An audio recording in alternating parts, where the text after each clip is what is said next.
It's 4 in the morning. I can't sleep. I've got the sexy voice, so I thought I'd record a quick video basically to talk about how for too long I've tried to sugarcoat my art. I've tried to Trojan horse my art, and I'm done with it. I've never been ashamed of my foot fetish. Ever. Ever. Like, I've never felt anything to be ashamed of. Mostly because I feel like my fetish is so alien and so different from most mainstream foot fetishists. I don't know if you know this about me, but I've always identified as an eretifist. Retivism is the attraction to those who are, is the I believe the clinical name for shoe fetish. Eretivism is the opposite. Eretivism is the attraction to shoes and people wearing shoes. Eretivism is the attraction to bare feet. Most of my life, I've been specifically, like, laser focused, attracted to women who don't wear shoes.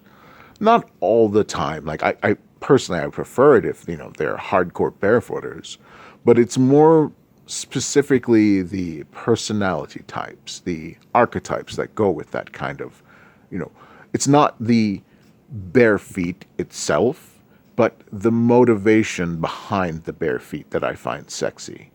The manic pixie dream girl, the fortune teller, the free spirit hippie, the you name it. The Wicca girl, the surfer bunny, the farmer's daughter, all these stereotypes, all mishmashed into the various caricatures. And as an artist, I've always tried to depict that in my pinups, through little fantasy scenarios. And that's mainly the root of why the women I'm attracted to. It's not as much, I'm not into smelly feet. I'm not into, socks or all these other things that I notice a lot of, normal, for lack of better terms, foot fetish guys are into. Mine is just very laser pointed, like laser focused. And because of that, I never felt like I fit in. And because of that, I wanted my artwork, my depictions of those type of ladies to be less about, sexually objectifying and more about subjective. You know what I'm saying? And doing so, I got a lot of positive feedback over the years from, a lot of women that saw my artwork. And that fueled me to try and dilute my vision more and more and more. Well, not my vision, but my, mask my sexuality and my motives more and more and more to try and make it more about being just an uplifting, positive thing and not, and almost shame of the fact that I am a male and I find these things that, I can't help but objectify, you know, the, objectify the vision of what I find sexy. And now that I'm older, I'm done. I'm done with trying to pretend like I don't find these type of women sexy. I'm done with trying to hide that I am depicting what I'm attracted to, because all this time of trying to mask it has never gotten me the attention or validation that I had sought.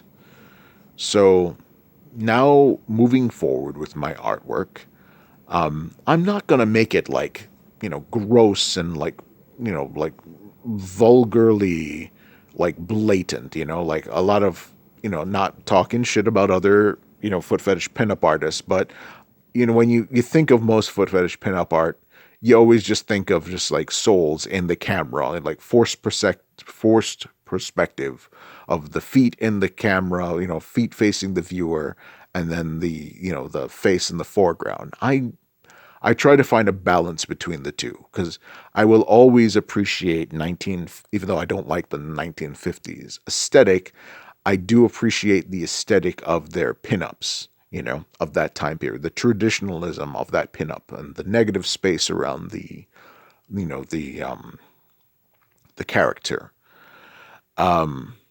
and the flirtiness and the playfulness of it. And I try to convey that in my art. Anyway, so yeah, that's what I'm doing now. That's the whole point of this video is I'm not sugarcoating my vision anymore. I'm not diluting my vision anymore. I'm going to go forward and I'm going to go hard. In the past, I really wanted to just explore all avenues. I wanted to it wasn't just about pinups and just drawing pinups. I wanted to bring my vision of feminine beauty and explore it to, its most maximum level as far as making jewelry, as far as making, bell bottoms and flowy skirts and getting into fashion and even doing a line of dolls. And I backed away of it all because, I bluntly a straight guy and I felt like my vision was oppressive, not, you know, um, inclusive. And I'm not doing that anymore. I'm not ashamed anymore. That's all.